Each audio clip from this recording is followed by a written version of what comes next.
Hola, ¿qué tal? Estamos desde el Parque Municipal de Elche, hoy acompañados de Moisés García, quien es candidato de Podemos para la alcaldía de esta ciudad. ¿Cómo estás, Moisés? Bienvenido a este diario. Muy buenos días, muchas gracias por invitarme. Gracias a ti por acceder a conversar con nosotros, Ujú. quienes queremos conocer cuáles son las propuestas que trae Podemos para los ilicitanos. Me gustaría, perdona, porque creo que sí que es verdad que hay un poco de confusión con todo esto de las confluencias, de las coaliciones, de qué acuerdos se toman y cuáles no. En Elche nosotras hemos conseguido llegar a acuerdo con Izquierda Unida, con la Alternativa Republicana y con la Alianza Verde y confluimos todos y vamos juntos a la alcaldía. Nos presentamos todos juntos bajo la marca de Unidas por Elche. Aparte se van a sumar algunos otros independientes.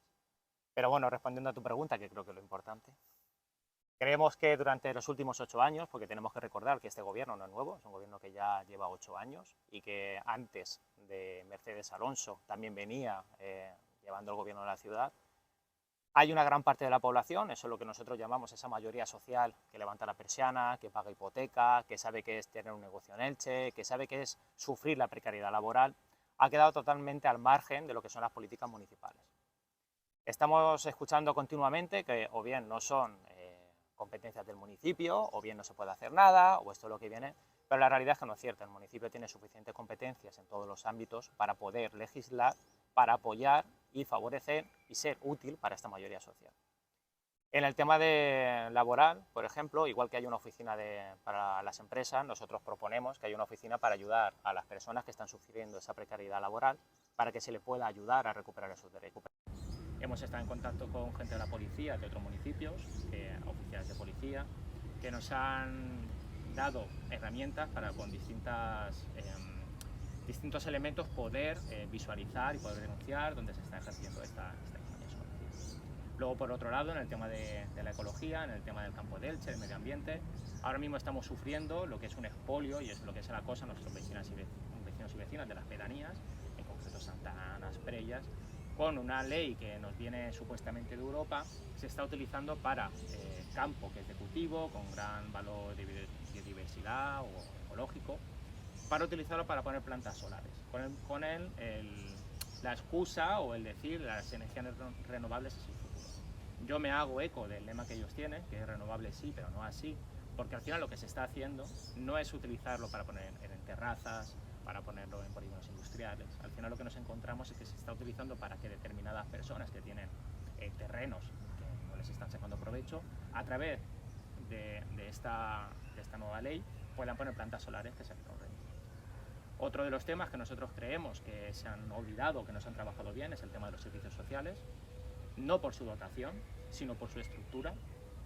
Creemos que hay muchos técnicos del ayuntamiento que hacen muy bien su trabajo, pero hay otros que por cuestiones que nosotros desconocemos no lo realizan de tal modo.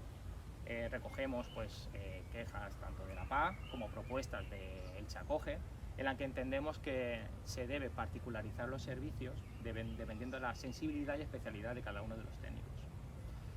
Voy a hacer una obviedad que es dura, pero que es así. Una persona que es racista no puede ser aquella que atiende a la gente residente en Elche que no es de este país. Eso es una obviedad, pero nos encontramos que eso está ocurriendo. Por otro lado, por ejemplo, por la PA, si no es por la PA de Elche, en muchos casos, muchas familias se hubieran encontrado desahuciadas. ¿Por qué? Porque cuando han ido a la oficina de vivienda, de servicios sociales, que regenta nuestro concejal Mariano Valera, se han encontrado que en vez de indicarles que se buscara un abogado de oficio, lo que les han dicho directamente es que no podían hacer nada. Si esta gente no hubiera acudido a la PA, en estos momentos hubiera estado desahuciada por su familia. Y por dar 4 pinceladas, porque nos podríamos poner a hablar de tema económico, de subvenciones donde nosotros pensamos que se tienen que dar y a quienes se le tienen que dar, microcréditos para los empresarios, pymes de pequeñas empresas de menos de 10 trabajadores, exención en los impuestos de las personas que son autónomos con unos ingresos determinados, que llegaría a todas. No es una cuestión de que lleguen a los que menos tienen, sino a gente que también gana de 15.000 a 20.000 euros también le tiene que llegar, porque cada año se nos demuestra desde este ayuntamiento que con los presupuestos que sobran 22 millones de euros al año hay capacidad de hacer políticas más allá que favorezca a esta mayoría social y ser útiles, pero bueno, ya te digo, podríamos desgranar aquí. Muy amplio todo lo que has abarcado, pero me llama mucho la atención que Elche históricamente ha sido una ciudad de migraciones. donde ha pasado mucha migración, y que destaques el hecho de que en ciertas oficinas se atienda a esos migrantes, personas que sean de cierto modo racistas. ¿Cómo, ¿Cómo harían ustedes para determinar e identificar a estas personas y darle una solución a esto? ¿O con cuáles otras alternativas también piensan poder llegar a esa comunidad? Nosotros en estos momentos estamos teniendo contacto con los colectivos, como son el colectivo feminista que es musulmán, estamos acercándonos a los colectivos argentinos, colectivos colombianos, de República Dominicana. Mi propio padre fue inmigrante en Francia durante 15 años, con lo cual tiene facilidad con el francés. Nos estamos acercando a colectivos marroquíes, de Argelia y demás, que por el idioma podemos entender. Pero la pregunta que me hace yo creo que es muy interesante, porque no solamente tienes que decir qué problema hay, sino cómo resolverlo. Como he comentado antes, este gobierno lleva 8 años. Esos técnicos son los mismos desde hace 8 años y se sabe quiénes son. Y se sabe por la gente que ya ha ido y se ha encontrado en situaciones de agravio, que simplemente lo que hay que hacer es, son personas que pueden hacer muy bien su trabajo, pero creo que se les puede destinar a otros puestos, por ejemplo, de gestión de las subvenciones de vivienda o gestión del bono social que da el ayuntamiento de 150 euros al año. Creo que se puede jugar, cada uno puede hacer un trabajo muy bueno en una posición, pero la otra no, porque simplemente, como Elche ha crecido tanto, es un municipio que desde 1950 dobla 2 veces su población. Culturalmente somos muy diversos. Culturalmente yo puedo tener una sensibilidad por situación familiar que otras personas no la tienen, y otras personas pueden entender que una persona de fuera, independientemente que sea del mismo país, viene y le está quitando su trabajo. Yo lo puedo llegar a entender, aunque no lo comparto. Pero precisamente por eso lo que tenemos que hacer es identificar dónde está el problema, intentar, ya sabiendo cuál es el problema, atajarlo. Otra de las problemáticas que mencionabas es lo de la implantación de las plantas solares en las pedanías. Antes de hablar de esta energía renovable, las pedanías tienen la queja de que se sienten abandonadas porque la mayoría del trabajo se está centrando justamente en el centro de Elche. ¿Qué otras cosas ofrecerían ustedes para estas comunidades? Uno de los mayores problemas que nos encontramos, ahora lo voy a hablar desde una parte del núcleo urbano con las pedanías y viceversa, es la comunicación, es el arraigo, es el poder desplazarnos de unos lugares a otros con facilidad. Ahora mismo no hay una red ni de biciel, ni de autobuses que realmente sea efectiva y que permita que haya una comunicación diaria. Hay gente que tenemos quejas desde habitantes de la Marina que tienen un autobús por la mañana a las 8 de la mañana y luego por la noche tienen otro, con lo cual tienen que estar todo el día ahí. Esas situaciones no se pueden dar, pero lo que está claro que tampoco lo que podemos hacer es destinar recursos para que luego no sean eficientes y tener un autobús vacío todo el día. Por eso, aunque sea una necesidad que nosotros entendemos que se tiene que dar, para mí lo más importante con respecto a las pedanías es que hay que hablar con ellas. Lo que nosotros no podemos hacer es hablar en nombre de ellas y por ellas. Hay una ley, que es una ley de grandes ciudades, de 1985, que lo que permite es generar distritos en el municipio. Porque el problema es de las pedanías, pero también de los barrios. Dependiendo del barrio en el cual tú estés, también tienes esos problemas. Con lo cual, nosotros pensamos que aplicando esa ley tenemos que derivar en que las pedanías decidan sobre sí mismos con los recursos propios. Nosotros no podemos decirle desde el centro, al igual que yo desde un país europeo no le puedo decir a un país africano, tienes que hacer esto, o un país de Centro Europa, o a Norteamérica, no le podría decir porque no conozco sus necesidades. Yo no puedo ir a una pedanía y decirle, no, tú necesitas esto. No le puedo decir, no, es que tú necesitas un centro de salud aquí. Pues igual no. O tú necesitas una parada de bici aquí. Pues igual no. Igual para mí es algo súper necesario, pero igual para ellos no lo son. Para eso lo principal es hablar con ellos. De las cosas que nosotros sabemos, pues tema de las carreteras, el tema de la conexión de las carreteras, que es la gran olvidada, el tema de que tengan un servicio más continuo muchas de las pedanías, el tema de la seguridad, el tema de que no hay suficientes policías locales en el campo de Elche, el tema de los centros de salud, como se está dando ahora el caso en Arenales, el que haya una sola ambulancia para toda la pedanía en determinadas temporadas del año, que por ejemplo haya una ambulancia para el Alto Torrellano y que cuando llega el verano esa ambulancia desaparece, O sea, esa circunstancia que nosotros ya conocemos, pero que para mí es lo que hay en la superficie. Debajo de todo eso, cuando tú hablas con ellos, realmente, depende de la pedanía, no tienen una necesidad clara. No tienen, cada pedanía es un mundo. O sea, tú tienes que darles a ellos la oportunidad de poder decidir sobre sí mismos. Independientemente de eso, lo que sí sabemos a día de hoy es que tienen un gran problema con que las multinacionales de la energía renovable se están haciendo hueco en el campo de Elche, y nosotros lo decimos claro, digo a ti, una condición sine qua non para nosotros entrar al gobierno es que se paralicen todas las licencias y que se reordene el plan general de ordenación urbanística y se aclare dónde se pueden poner y dónde no. Porque una vez que nosotros lo regulemos, da igual que pidan que estén declarados como interés para el ciudadano, da igual, porque si tu plan general de ordenación urbanística no lo permite, no se puede estar. ¿Cómo es que están afectando estas plantas solares a las personas del Camp de Elche y las demás personas que viven en esas pedanías? ¿Qué daño le está haciendo? Pues se están encontrando de repente que le van a poner una planta solar en la puerta de su casa, que van a abrir la persiana del campo y delante van a tener una planta solar. Las plantas solares lo que recogen es la luz del sol. La luz del sol lo que genera es calor. ¿Qué es lo que ocurre? Que estas plantas solares lo que van a provocar son islas de calor, que se llaman. El aumento de las temperaturas que se van a dar en esa zona y alrededores puede ser que lleve hasta el punto de que no sean habitables las zonas de alrededor. Porque eso se está valorando ya, sobre todo con las condiciones de cambio climático que se están dando a día de hoy. Otra de las circunstancias es cuando, por ejemplo, gente que ya en su campo tiene una torre de alta tensión, derivado de poner plantas solares alrededor, le quieren colocar otra dentro de su terreno. Pero no estamos hablando de estar a distancias de 100 metros, estamos hablando de distancias de 40 metros. Va a estar ese campo rodeado de estas torres de alta tensión. Luego el cableado, lo que es la evacuación de la electricidad, está pasando por encima de casas, o está planeado que pasen por encima de casas, con los problemas para la salud que ya se están dando con respecto a la energía electromagnética, creo que era. Con la pérdida de biodiversidad del campo, la pérdida de cultivos, es un problema para la salud, pero también para lo que es la agricultura, para la economía del futuro, porque lo que no se puede hacer es hipotecar la tierra de nuestro campo para intereses que no son los nuestros, son intereses de las multinacionales. Y con todo el respeto del mundo, todo el mundo tiene derecho a ganar dinero, eso es así. Yo también quiero, que es una cosa que nos hace falta a todas. Pero claro, hay otras formas de hacerlo. Hay técnicos del ayuntamiento que ya calcularon que con los techos del polígono industrial de Torrellano ya se generaría suficiente energía como la que se va a generar en todo el campo de Elche. O sea, ya se puede hacer. Nosotros entendemos que eso se tiene que derivar, hacer de otra forma, porque está afectando a nuestros vecinos y vecinas, simplemente por ello. Moisés, mencionabas el cambio climático y recientemente ustedes se referían acerca de que hacen falta aquí en el centro verdaderos jardines. Sí. ¿Implementarían ustedes eso? Claro.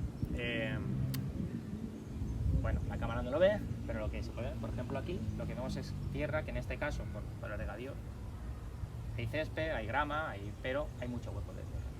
Esto está bien, para lo que nosotros vemos, por ejemplo. Hay parques que realmente es la tierra yerma.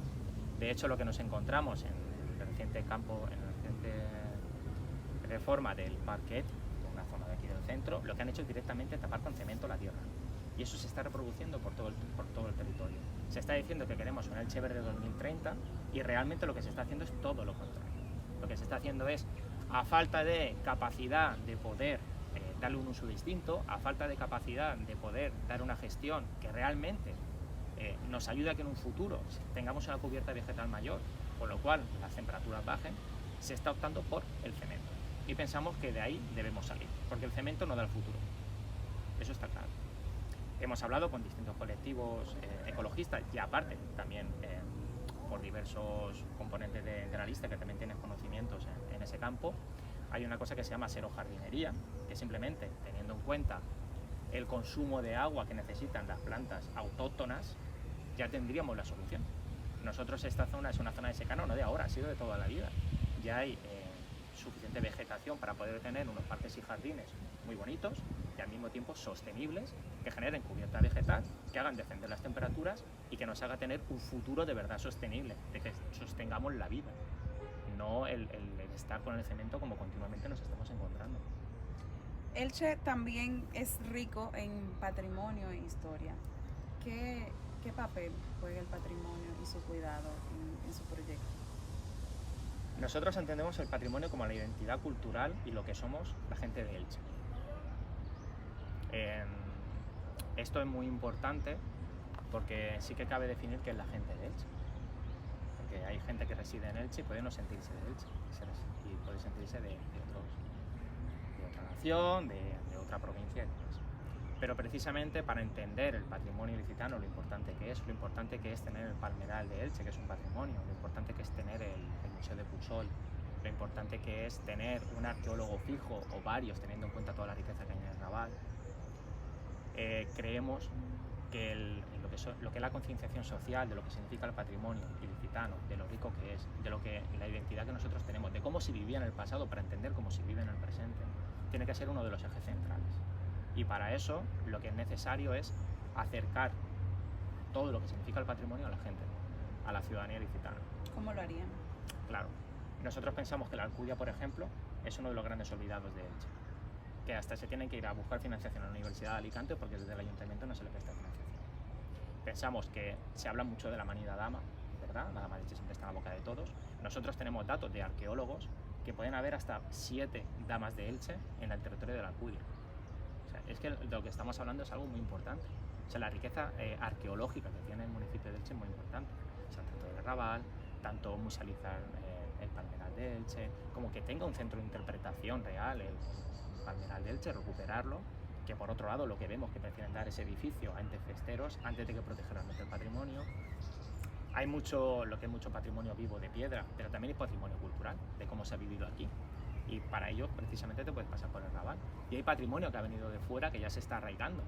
Por ejemplo, lo que es, hablando desde el punto de vista cultural sociológico, lo que podría ser la Feria de Abril. Porque no hay que olvidar que toda esa gente vino de una tierra que era distinta de cómo se vivía aquí. Y eso también se tiene que poner en valor porque es nuestra forma de vivir, es nuestra identidad. Y por tanto hay que defenderlo. ¿Cómo se pondría en valor? Porque no es simplemente concienciar, que sería lo fundamental. Lo principal, sabiendo que esto es un ayuntamiento y hay que gestionar, es que tenga presupuesto. Lo que no nos podemos encontrar es que se hable mucho de que se invierte mucho en el Palmeral de Elche, pero lo que se invierte es en arrasarlo, por ejemplo. Estoy hablando del Palmeral de Elche. Lo que no puede ser es que tengamos a la entrada de Elche, por la parte del escorchador, del antiguo matadero, elementos arquitectónicos que no se ponen en valor, elementos arqueológicos que no se ponen en valor. Que al final cuando se actúa sobre algo es para derruirlo, como pasó por ejemplo en el edificio del Juguete que está al lado del ayuntamiento. Aun con todas las quejas de los colectivos, con toda la queja de vecinos, al final se va a derribar y se va a hacer una construcción. Lo que hace falta es dotarlo de recursos. Lo que hace falta es generar sensibilidad para que la gente entienda cuándo los dotas de recursos, y lo que es necesario es tener técnicos que puedan ponerlo en valor. ¿Y de qué otra forma sería ese manejo efectivo de los recursos y del presupuesto? ¿Hay algún plan creado por ustedes en caso de llegar a la alcaldía?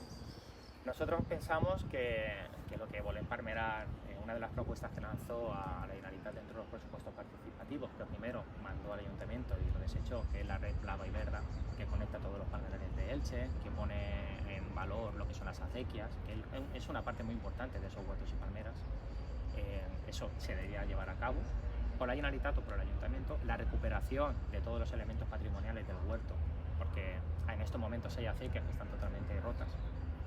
Eso se tiene que reparar, pero se tiene que poner en conocimiento, sea desde la oficina de turismo con guías, que para eso es un centro de interpretación, el valor de los museos que estén conectados entre sí, porque a día de hoy viene un visitante y no sabe realmente qué ver en Elche, porque, bueno, sí, puedes ir a Calahorra, puedes ir a Baños Árabes, puedes ir a Clarisa, vale, y a partir de qué hacemos. No es realmente una conexión, algo tan importante como una orden militar de monjes que existían en el convento de las Clarisas, no está conectado históricamente con lo que podía venir de Alcudia, cuando fue el Ilicia árabe. O sea, no hay una conexión real de todos los huertos para que te cuente una historia en la cual tú la puedas vivir. No se están utilizando los huertos para hacer representaciones teatrales de cómo se vivía, cómo se ha ido viviendo a lo largo de los años. Sí, Moisés, pero en materia de manejo económico, ¿tienen algún plan o estrategia para mejorar el uso del dinero público, para poder distribuir mejor el presupuesto, para hacer más efectivo? Vale, ya. Espero que si me estás hablando de transparencia, puede ser, porque nosotros entendemos que la transparencia es un gran problema aquí. no se sabe realmente qué cuestan las cosas. Realmente lo que estamos encontrando es que hay pliegos que ofrecen una rentabilidad del 3%, cuando la rentabilidad del mercado que se pide es de un 5% para ese mismo trabajo. ¿Qué ocurre? Que luego hay un margen de maniobra que lo que se hace es engordar el coste final para que ese negocio le valga a esta persona. ¿Qué es lo que ocurre? Que un presupuesto que tú pensabas que te iba a costar 200.000 euros y te va a 400.000 euros. Para mí lo importante, aparte de estos puntos de transparencia, es que con el manejo de los presupuestos en cada una de las concejalías tú ya estás diciendo qué política vas a llevar a cabo. Y en este momento que tú tengas para conservación del palmeral 60.000 euros, de los que aplicas 30.000, te está diciendo que no les da valor al palmeral cuando es para conservación. Cuando no tienes ningún dinero para poner en valor el patrimonio desde turismo y lo único que estás haciendo es centros de congresos, me estás diciendo cuál es tu política en centro de congresos. Para mí manejar efectivamente es que las políticas que yo quiero llevar a cabo tengan el dinero suficiente. Y para eso, obviamente, yo desde aquí, desde este momento, no te lo puedo decir porque no tengo... Si tuviera un ayuntamiento transparente que me permitiera tener la información, igual te lo podría decir, pero necesito estar dentro del ayuntamiento para poder decirte, porque necesito tener el conocimiento que a día de hoy no se me da. Moisés, conversábamos fuera de cámara que eres muy joven. ¿Cuáles son tus propuestas para los jóvenes de Elche? 43 años. Bueno. Pero bueno, es joven. Es importante ver cómo ha cambiado el COVID la juventud ilicitana, porque es la que conozco a día de hoy. Nosotros cuando éramos jóvenes teníamos una forma de divertirnos totalmente distinta, que no era sana, la realidad es así. A día de hoy creo que lo que tenemos que lograr es que desde el ayuntamiento se recuperen iniciativas que existían antes, como por ejemplo era... No recuerdo exactamente el nombre, pero sí que lo recuerdo que, por ejemplo, los fines de semana habían partidos por la noche que se gestionaban desde el Ayuntamiento de la Consejería de Juventud. Había un centro social que estaba en Carrús, donde había un ocio alternativo, donde se juntaban muchos jóvenes. Habían actividades desde el Ayuntamiento que lo que intentaban era dar un ocio alternativo al que nos estamos encontrando al día de hoy con respecto al tema del ocio nocturno, del alcohol y de la discoteca. Pero eso es cuestión de ocio. Cuestión de que lo que tenemos que prestar es las capacidades para la juventud de decidir qué hacer, no obligarlos solamente con un embudo a que vayan a los centros de ocio de la autoridad. El tema por ejemplo, de lo que es la salud, hablando de Ricardo, nosotros dentro de lo que es del programa queremos extender el deporte a toda la población, independiente de su capacidad económica. Sabemos que a día de hoy se puede dar un bono de 125 euros por unidad de convivencia, con lo cual a todos los jóvenes que comparten piso se podrán acceder a ellos, porque queremos acercar una cosa va de la mano de otra, la salud con el deporte va de la mano, y al mismo tiempo dentro de lo que es los espacios de los jóvenes que sabemos que están precarizados, muchos de ellos, su primer trabajo es el tema de la hostelería, entraría a colación esas medidas que hablábamos al principio de la entrevista, por ejemplo.